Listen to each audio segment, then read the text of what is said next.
Parents, 'tis the season to shop for toys. While most of them are great, even educational, some will drive you crazy. Here with some of the hottest toys and tips on how to stay calm while chaos reigns is parenting expert Shannon Ice. She is a contributor to Time to Play magazine and our good friend. Good morning, Shannon. Good morning. So these are the toys that when someone gives them to your kid, the kid is like, yes, thank you. And the parent is shooting the gift giver the evil eye, saying thanks a lot. Yes, and sometimes they don't even know what they've gotten into before they open it.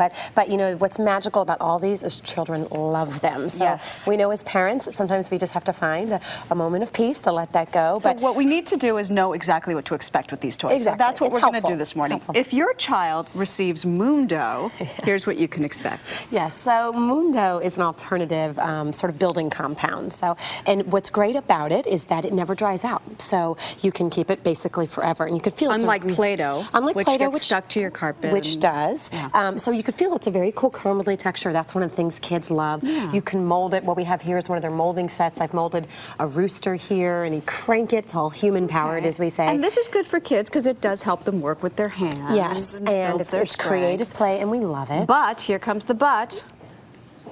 But it's not great on carpet. There you go. So I wouldn't use it anywhere near carpet. And just making sure you have a clean space. Anything that's got a lot of crevices and cracks, it's very difficult to get out of. What happened to your carpet with Mundo? We had a little issue with our carpet where the vacuum didn't quite solve it, so we have a new carpet. But at any rate, still the kids love it. You know, the kids do love it. So it's just one of those parent moments. This is, I know kids love this because they had a birthday party in Central Park for one of my daughter's classmates, and they brought spin art, and I thought, what a great idea to do this in the park, outside your home. Yes, and preferably with smocks, as we show here. So, and you know what, the great thing about Crayola, their whole philosophy is that messy creative play is absolutely the way to go, and they're really good about giving parents tips on how to use it. This is again a great human-powered toy, and you actually you just drop the paint on the disc and you press it to spin. So, and it looks pretty simple because we're not going to get hyper speed here. Oh, we're not. But as you really start to go and press it and make it fat, it can create a huge mess, paint sort of everywhere. And kids are like, yes, I love this. Yes, again, kids love, parents are like, no, my couch. So the key is smock. Smock is good, and Crayola even recommends creating a sort of tarped play space as well. The paint washes out, it's all good,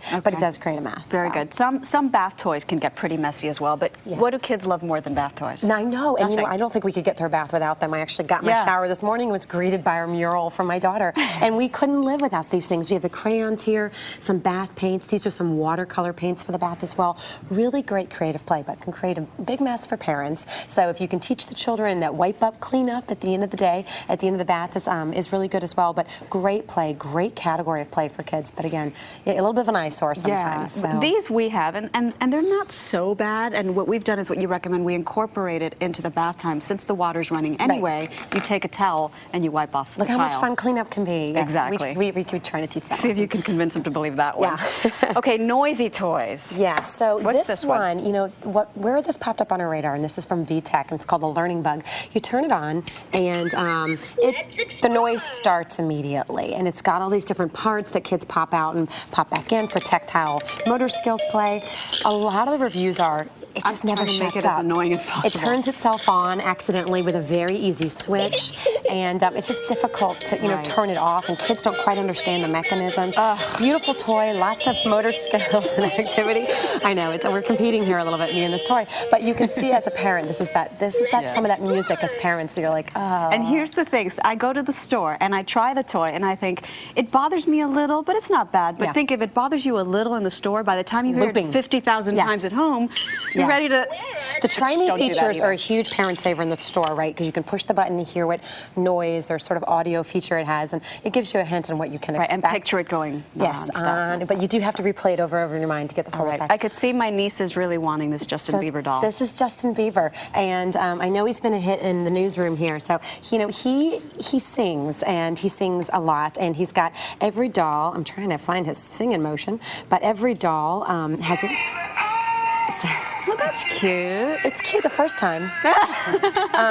And then he keeps singing. But he's got his trademark hair. And what's interesting is every doll has this different outfit and a different song. Okay. So there's no like collectible clothing, so which can be annoying for parents because you actually have to buy a new doll to get a new outfit. Oh, that's not right. But it's a collector's doll. It's for an older age, and the girls are going to love it. Next year he'll have his tour bus. It'll be quite the scene. But it's loud. It's a little and loud. this is loud too. Is this like a, what is this? You know, it's been such an interesting week for the TSA. We couldn't resist showing this. Oh, a metal detector? This is a metal detector.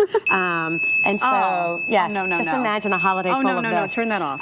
And so basically, you know, you go along any metal part of your body and it will detect it. And so kids just have a field day with it. Actual metal detector. It is an actual metal detector, and it has volume control, which, you know, kids don't quite understand. This is maybe one that you buy and then hide. Yes. Okay, this is one that'll make you cringe because you look at your antique Chinese face and go, ah. Yes, I know. And little kids, it's such a great company, such great outdoor play. And this is their indoor play, indoor hockey and baseball. So it's plastic bats and balls, foam balls, and a lot of fun. Obviously designed to be sort of chaperoned with a parent, but ultimately you have a fast-firing ball with bats and hockey sticks in the house. Okay, lastly, there are a lot of toys like this one that kind of just don't really have any educational value, frankly. They're entertaining. Yeah. They don't really teach your kids much. We sometimes call these watch me toys, and that is the toys having all the fun.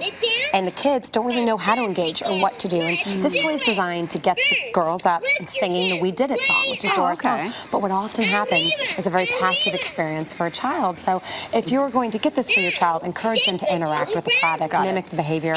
But there's a lot of this in the toy industry right now, so it's just making sure that you're balancing the toy box with products your child can engage with as well. Okay, Dora. Yes. Thank you. We got it. Thanks, we'll turn her Dora. off so that you can Thank you continue. as well. Thanks so much, Maggie.